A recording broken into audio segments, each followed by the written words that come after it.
Would you like to see the big guy, the skipper, the head honcho? Good morning, Captain. Good morning, Captain. You're listening to Morning Joe with the CO. Good morning, Rota. It is Thursday, September 11th, 7:05 here in beautiful southern Spain, and I have Captain Charles Chmielak. Morning, Joe with the CO. How are you doing today this morning? Doing outstanding. Thanks for asking. It's a busy day, big day. I'm excited. Thank you for coming in. You're welcome. It's always an honor to have you in the studio. For starters, how are you? I'm good. It's always an honor to be here. It's amazing to hear. It's amazing to hear. And then it's been a month. Back to school happened. That's true. How was that? It's been an amazing back to school. I think everybody is adjusting to the new schedules. So I know we'll get the public service announcements out there at the end of this, but slow down, everybody. There are kids present, and it's dark, and it's getting darker every day. So I'd like to just kick off the season with that, but I'd also like to say thank you, a special thanks to all the educators out there who are waking up extra early to educate our kids and take the time to have an amazing school year, and it's been good. We've had a very positive experience here at DGF so far.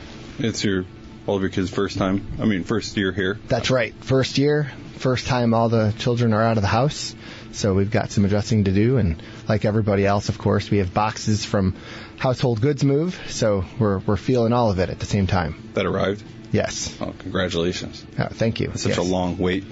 Such a long wait, and I think it's something we can all appreciate together. Oh, yeah. I was super thankful when it finally arrived, but that delay, frustrating. But quick off topic, you saw a guest this morning. You talked about the darkness. It just spurred into my mind. Yes, we did see a fox out there, so, I'm not a fox specialist, but I would imagine watch your pets and just be extra vigilant. They're very, very fast, very stealth. Watch them when they're crossing the road, but it's just another amazing reason why Rota is awesome, because of the wildlife. Majestic photo you had. I thought that was awesome. You talking about adjusting. How was it? Was it hard sending all of your kids off? They were surprisingly very excited to go, so I don't know how to feel about that. I expected more tears, but I think integrating through the summer and having met friends, they were very excited to kind of get to school and meet their new teachers and see the classrooms and kind of get their learning on. That's an interesting feeling as a parent. Well, and they kicked the school year off with the bell ringing ceremony, so very nicely done. It's a milestone event to start, I think, both for parents and the children off right. It's amazing. Speaking of not a milestone, but today is 24th anniversary of September 11th. It is. I think it is a national day for all of us to remember those tragic events, and we'll talk about it soon. But there's remembrance ceremonies throughout the facility and across the world, so I think today's a good day to remember who we are and those who sacrifice, and particularly our first responders. Yeah, the Remembrance Run just kicked off around 8 minutes ago. And there's another event going on today, right? There is. It's a remembrance ceremony at the chapel at 11. I did not know about that, so thank you for putting that out. And then September as a whole, big month. We have some special guests in studio today. It's going to be, I'm excited, ready to learn about everything, because it is Suicide Prevention Month, and we're going to have awesome guests. Just the pundits in it. So I'm going to sit back and learn. You excited for that, sir? I am. Should we introduce her now or after the music break? We'll do a quick music break. We got the Beatles here on AFN Road the Eagle with Help. Help by the Beatles here on AFN Road to the Eagle. We have a very special guest in studio for Morning Joe with the CO. It is our Installations Integrated Prevention Coordinator, Ms. Heather Morgan. How are you doing today, ma'am? Good morning. I'm doing great. I've met you 3 times now. Yes. You're awesome. Thank you. For quick background, she came onto my aircraft carrier after some tragedies were happening, so I have the utmost respect for you. Thank you so much. Well, and as a segue, so it is Suicide Prevention Month, and yes, I think someone who can talk about the help you can receive if you're experiencing such thoughts is Miss Heather Morgan. So, yeah. Would you like to? I'm a person that can help guide a little bit. Yeah. So I served in the Navy from the mid-'90s to 2005, so also through September 11, which was, it's a double thing this morning for me. So I was an ABE, so Aviation Boats and Mate for Equipment, Launch and Recovery. was one of the first females to work in that rate and on a carrier. So a lot of things that had changed in the 90s. It was a lot of fun, to say the least. And I completed my master's degree in marriage and family therapy in 2011. And then started working in the veteran community, which, of course, as a vet, wanted to give back. And that's kind of where I segued into suicide prevention, went at it heavy and strong. And then in 2019, I joined PAC Fleet, or Commander of Pacific Fleet, as a program manager for suicide prevention, domestic violence, and sexual assault. And really enjoyed it. Got into a lot of the, programmatic and policy side of the house. And then came to the Rota team here at Fleet and Family Service Center last August. So been here as the Integrated Prevention Coordinator, or IPC, and I've really enjoyed, working with the sailors. That was why I wanted to come out here, was to get back to the waterfront. So if I were a sailor, which I am, yes, hypothetically walking into the Fleet and Family Service Center, what would I say to the front desk to get help from you? Well, it depends. So I'm not actually how do I put this? I'm not in a clinical or clinicianal role, so I don't provide therapy. Although I do love that side of the house, that is not my role. So they can ask for me, and I can help guide them to connect them to the appropriate place where they need to go, depending on the severity of suicide ideation, if that's specifically what they're there for. Otherwise, I help a lot with DEOCs.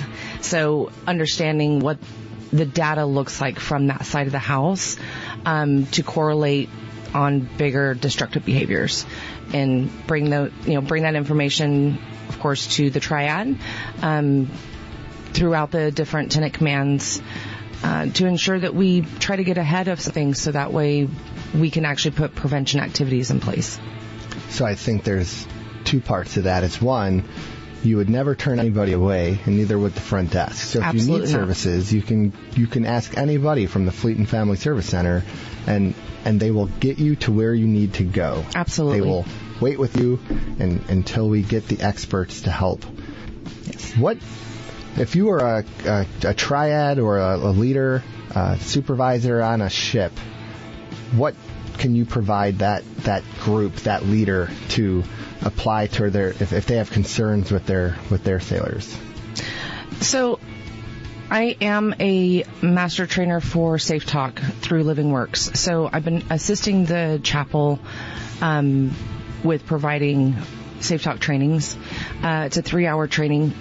It really talks about how do we look at the invitations that somebody who's having thoughts of suicide provides us. A lot of times people don't realize that they're inviting us to talk about suicide. And it's an interesting thing, because most of the time when you're in that darkness of having thoughts of suicide, you don't realize what you're truly putting out there, or you are, and you're testing the waters because you want somebody just to have that conversation with you. So first and foremost, have that conversation. Have that hard conversation. Make it normal. Normalize it. Take away that stigma from suicide being a scary topic. It can be scary, but at the end of the day, if we don't have that conversation, we can't help people. And it's scarier to lose somebody to suicide than it is to sit with them in that dark space and then get them the help that they need. So I would say, first and foremost, just talk to people, connect to people, have a conversation. And we've been focusing on sailors, but these services are offered to anyone who needs them. Is that true? That is correct. Yes, we're happy to help. And if it's not within Fleet and Family, we'll definitely be able to get you to the help that is also here on base. Because I think there's many things about moving overseas that can be stressful. I know there's a lot of things going on in people's lives. There's a lot of days like September 11th that triggers people's memories, that can bring up strong feelings. And so I think it's important to highlight that there is someone to talk to, and there's different levels of care and different avenues to seek a friend, a friendly voice. And that could be through the chapel or the counselor at the Fleet and Family Service Center. What else is out there as you integrate? Oh, well, so there's a lot on base, which is amazing. We definitely have the Behavioral Health Center at the hospital. We also have the Fleet Landing Center for Desron for the ships. So there is a counselor there. There's also MFLACs in place throughout the base, not only for Desron, but for others as well. What is an MFLAC? It's a non-medical. I'm looking over at a friend of mine. Yes. Military family life counselor. So yep. We're getting there. It's early. But they do amazing work. I know there's one at the school. I know that Desron has two. Sorry, put you on the spot there. It's okay, sir. I know we're always used to calling it, MFLACs. And so, yes. They are counselors, and they're different from chaplains, and they're different from counselors at the Fleet and Family Service Center. Correct. Right? And what do they do that's a little different that someone can talk to them? I cannot speak 100%, but I believe that their services actually are more of providing counseling, but not necessarily case management. So you could seek them out, and it's a little, and it's not what we would call at the same level of care, and they can talk about a more broad series of topics, and I wouldn't call it confidentiality, but the reporting requirements are different. So you could just have a conversation with them, talk about your life, talk about your things going on, and they can get you through it without the same bureaucracy in many cases. And so the point is there's different levels and different people you can talk to out there, whether it's an MFLAC or a chaplain that you can just talk about life with and have good conversations with independent, with somebody who's not involved and can just be a person to listen to you and provide just a sounding board, I think. Absolutely. And I think in the continuum of care, to steal some thunder from the hospital, who I've been talking a lot with, and the amazing services they provide, there's always someone you can talk to. And, we are in chief season right now. So yes. For all you chiefs and chief selects out there, for all the officers, for all the leaders, the supervisors,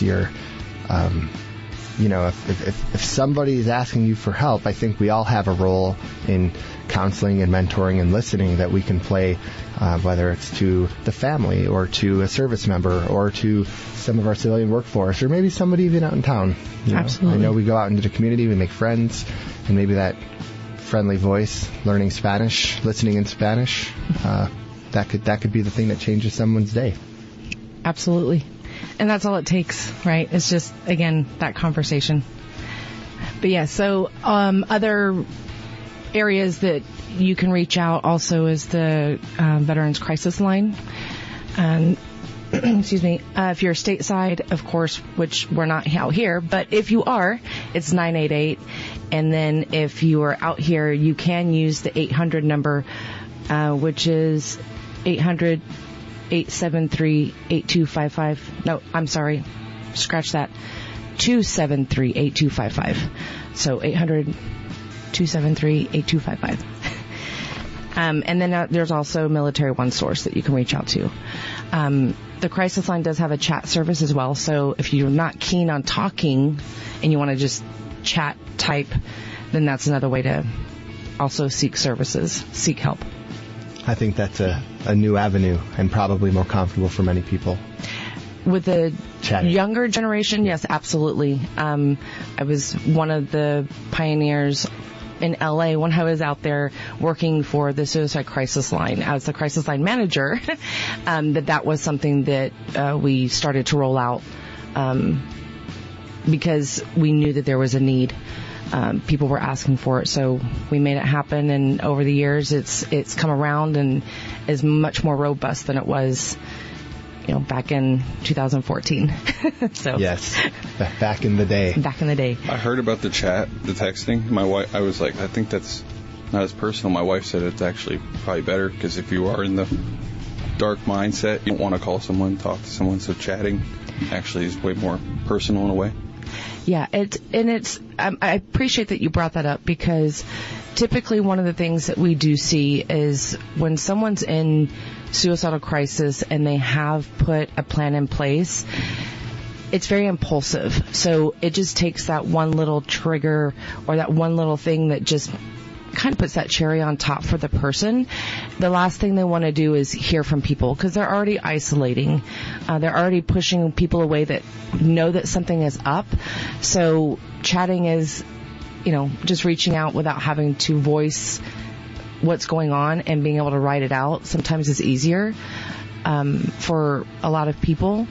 But it's also important to be able to, again, talk and say, I'm having thoughts of suicide, because then you're really making it real in the sense that it helps you to start processing what's happening, and then you're looking at the life side of things versus the dark or the death side.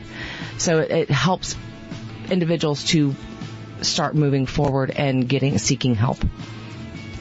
So what has been the highlight of your career? Let's tangent a little bit here. So what have you enjoyed the most in your serving in the Navy? Yes, okay. that was. You are serving in the Navy now, and I am serving as a civilian. I miss wearing the uniform. To be quite honest, it was something that was near and dear to my heart, and I planned on being a lifer. I made it 10 years and had knee injury, and because I worked on the flight deck, I was separated out. So that transition for me was really, really difficult. I am a 2-time attempt survivor, and I know that that's why I'm very passionate to talk about suicide. Yeah. To anybody. Well, I think that helps provide perspective that there is a path, and that, a hard time now does not mean a lifetime of hardship. And what would you say to someone out there about, does it get better? It does get better. It takes time. It takes work. For a long time, I allowed the VA to provide medication, which was very helpful for me at the time. Yeah. Major depressive disorder, so a lot of depression, military sexual trauma. So I have a lot of stuff that stacks up, right, as an adult. That's not even covering the stuff that happened prior to the Navy through my family. Right. So different challenges, different traumas in life, but there is healing. You have to want it.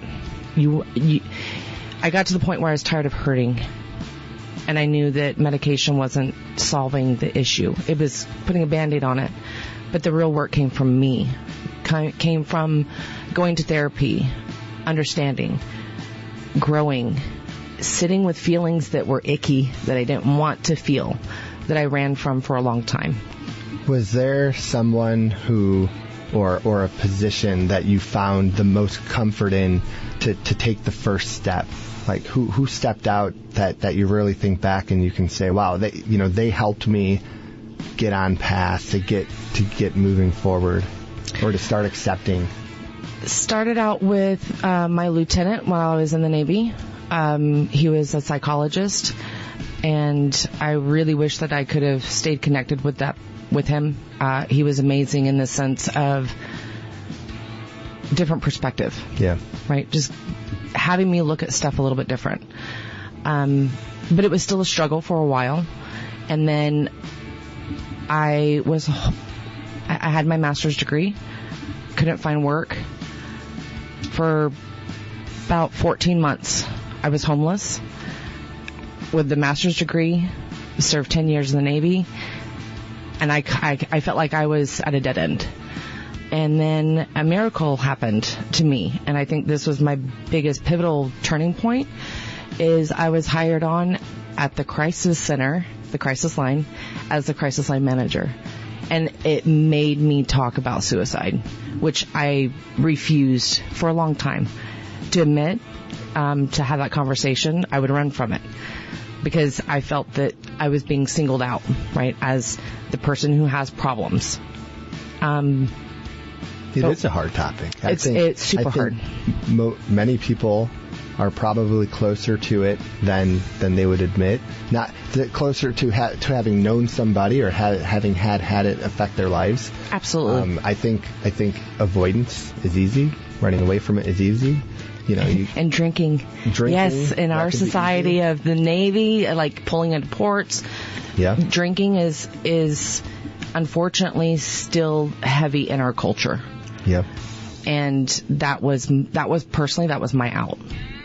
Right. So there comes another issue on top of other issues that I was having, that it was hard for me to push forward because I drowned myself in running. And I think you've shared with us something where you can start to disassemble things one at a time to try to get to the bigger issues, but it sounds very overwhelming. It can be very overwhelming. So I think the question in my mind is, if you're somebody who is feeling overwhelmed, what would be something, your first step to just kind of what we would say in aviation is like wind the clock and slow it down, to just put things in perspective? Is there a piece of advice or a recommendation or an order you would say, hey, if you're feeling this way right now, do this? Reach out to somebody. It took me probably a good 5 to 7 years before I actually admitted it to my family. So my close friends knew that I had suicidal ideation. Mm-hmm. I live with it daily, and it's okay. Yeah. Because now I know what's happening and I know where to reach out to. So I ensured that my closest friends knew, when I start doing X, Y, and Z, please check in on me, because I know what road I'm on, and I'm going to need that support.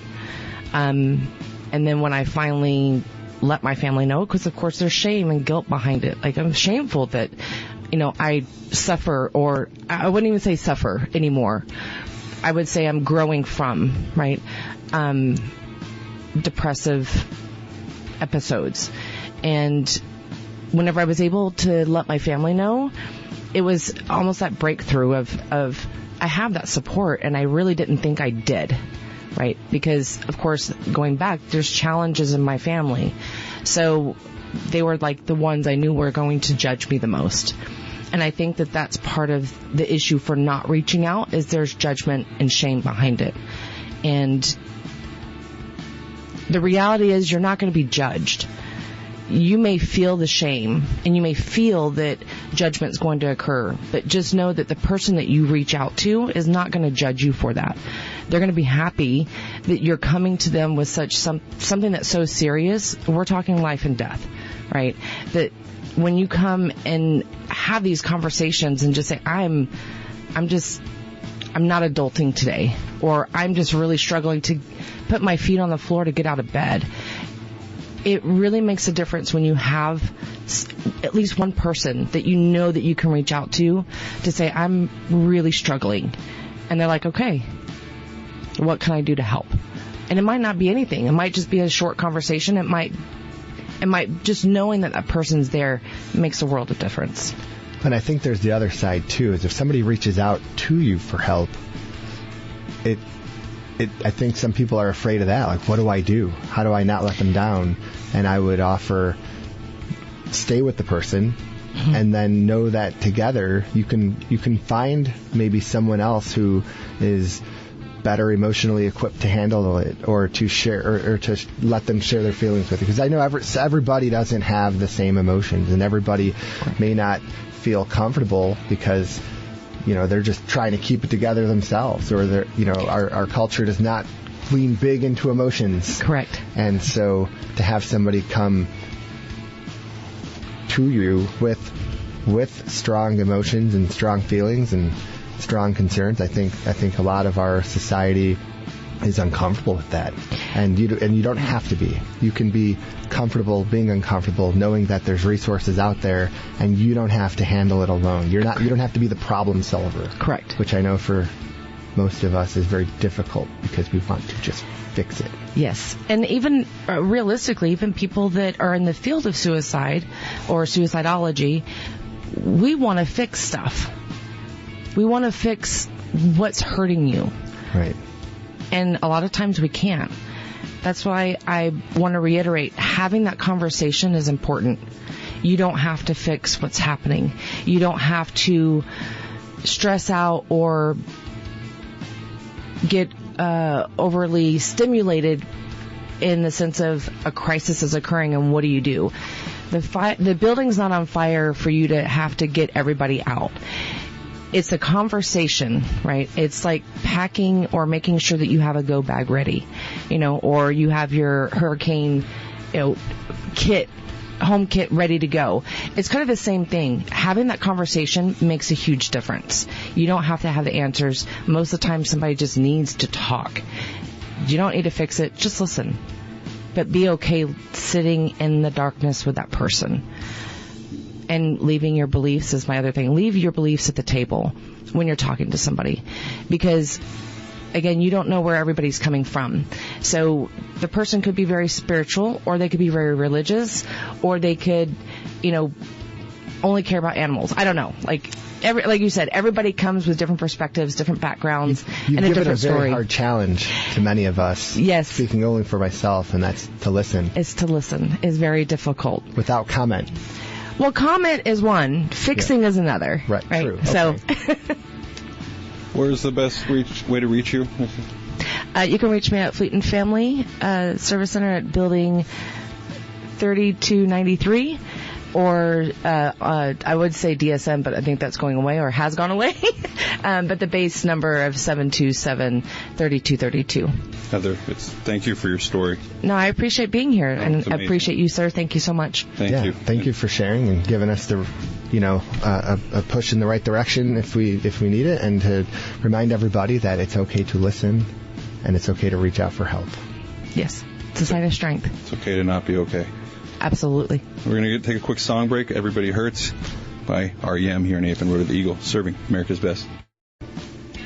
And we're back. Morning Joe with the CO. Shout out to Heather. That was very powerful, incredible. And we're going to switch gears, though, because it's also a month of celebration. So we get to make sure that our families and friends stay informed while we are away. It's because of the Ombudsman. It is Ombudsman Appreciation Month. And I have Ombudsman Coordinator Monica Gonzalez, back-to-back days with you. And then also Ombudsman Assembly Chair Lisa Eckard. How are you two ladies doing? Good. It's amazing. Thanks for having me back. Oh, always. It's a great month for you. But, sir, it's your time with your Ombudsman. I think in the same vein, we're talking about helping people and listening and providing resources and trying to pull it all together for people during a difficult time. Tell us what an ombudsman is. So an ombudsman, I'll take that from Lisa for a second, is a command-designated volunteer. And they are there to assist with incoming families, whether they have families here, they're geo vouchering, and even single service members. If they need resources, they need connections, coming to Spain, right? This may be a lot of people's first time overseas. What is things that I need to know before I get here? What schools are available for my kids? So they can be those connections to resources both on and off the installation, but most importantly, they can be that pulse of the command. They can be sharing concerns with the triad and the leadership, say, hey, these are what some concerns our families are having. Is there any options?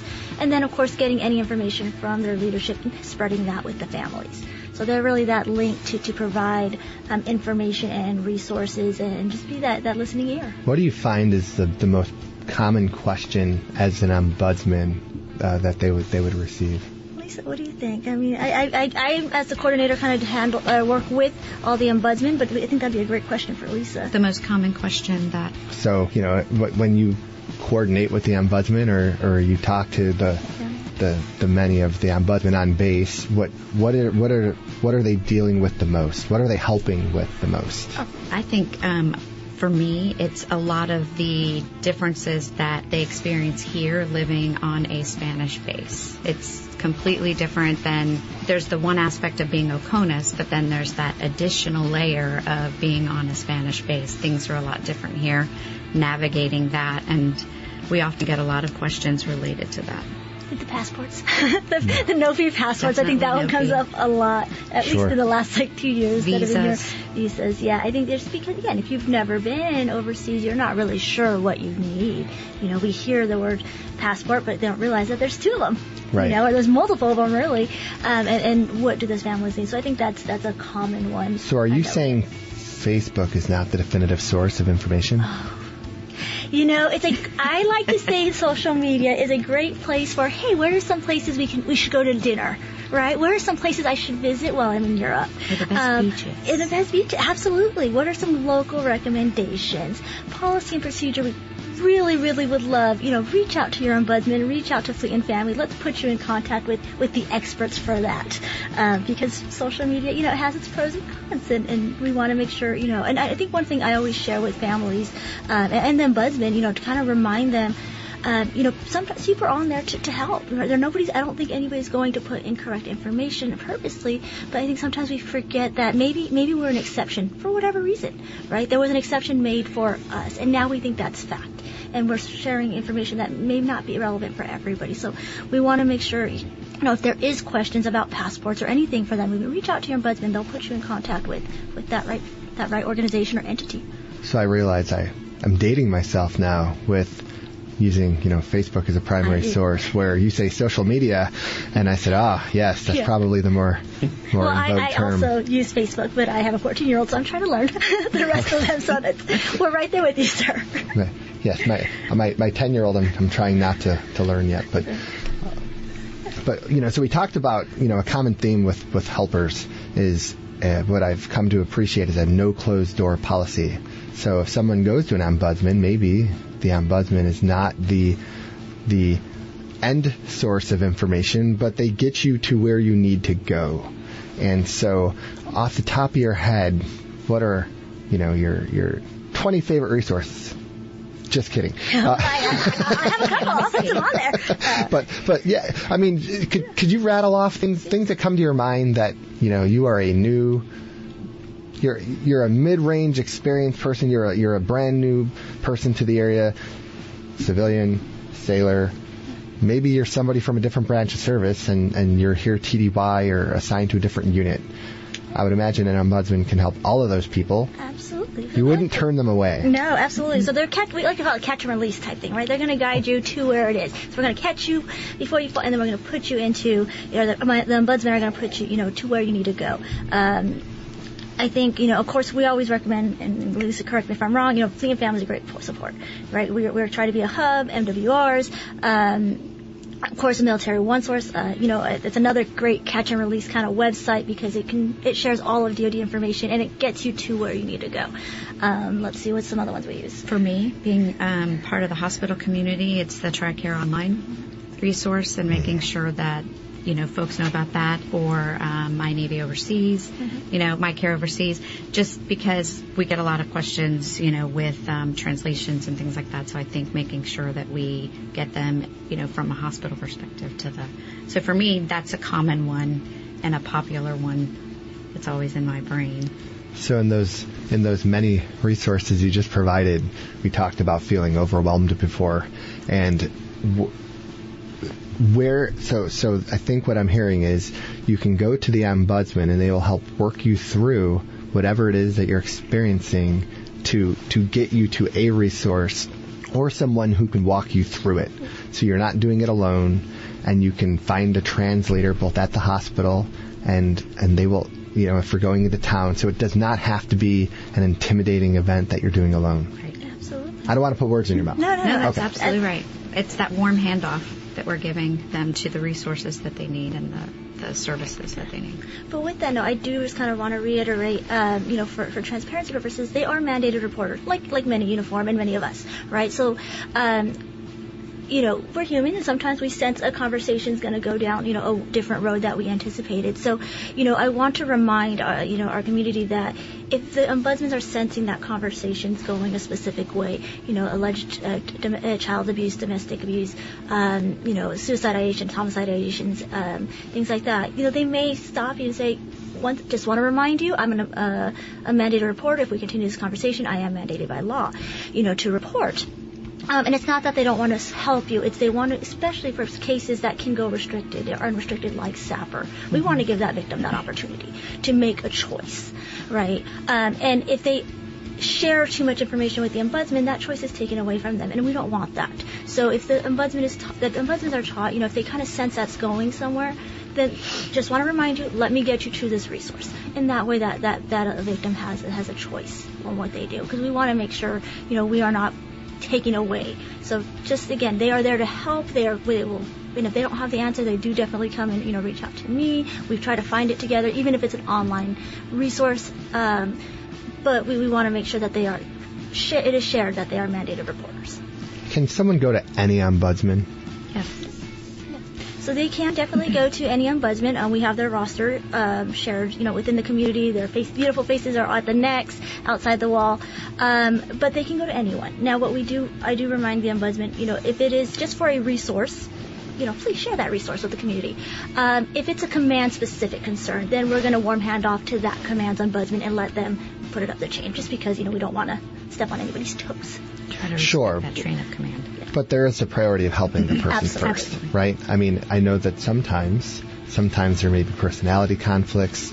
So the point is, you can get help, and that is the primary concern, is to get somebody where they need to go.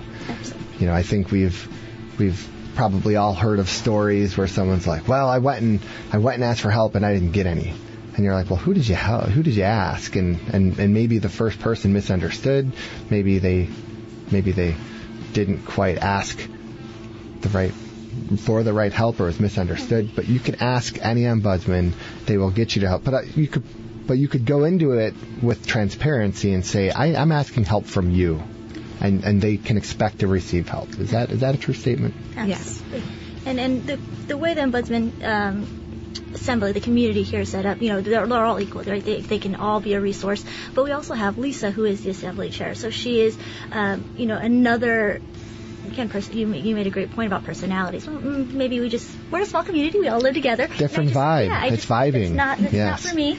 So they can reach out to Lisa as the ombudsman chair. She's a mentor to the other ombudsman. There's no hierarchy, but she is a mentor. She can guide. She's done this. And then I was going to bring that up. So she's not the supreme ombudsman. She's great. She is great. Absolutely, they're all great. But yes, no, she's just in a role of being able to provide additional assistance.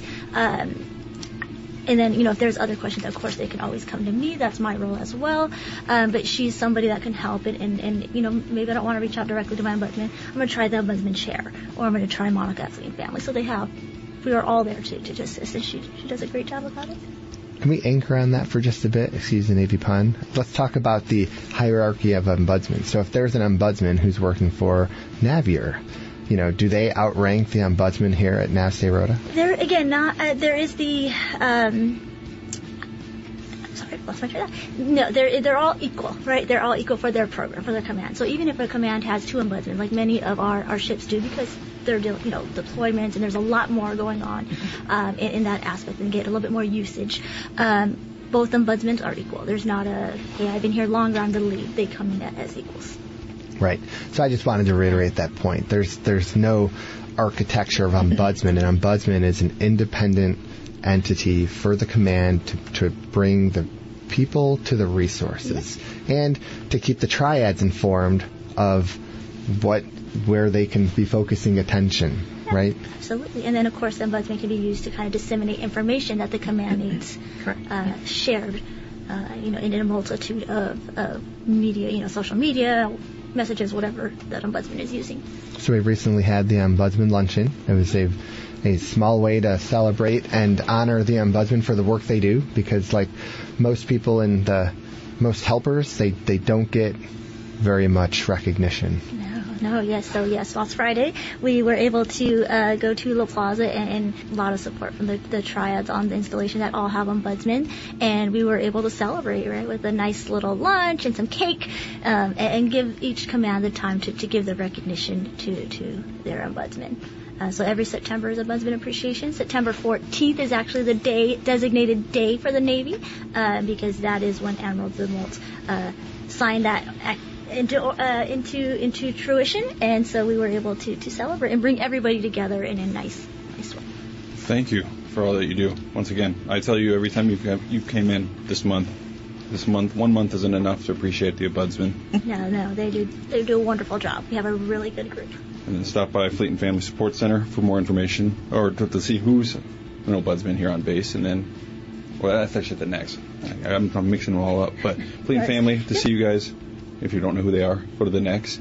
We're going to take a quick song break. Thank you, too, for coming in. It was awesome to listen to. Monica, I'll see you next week. We're going to get some Pink Floyd with Wish You Were Here on AFN Roar the Eagle. And we're back. Morning Joe with the CO. It's time for some closing remarks. Sir, you're incredibly busy. Blows my mind.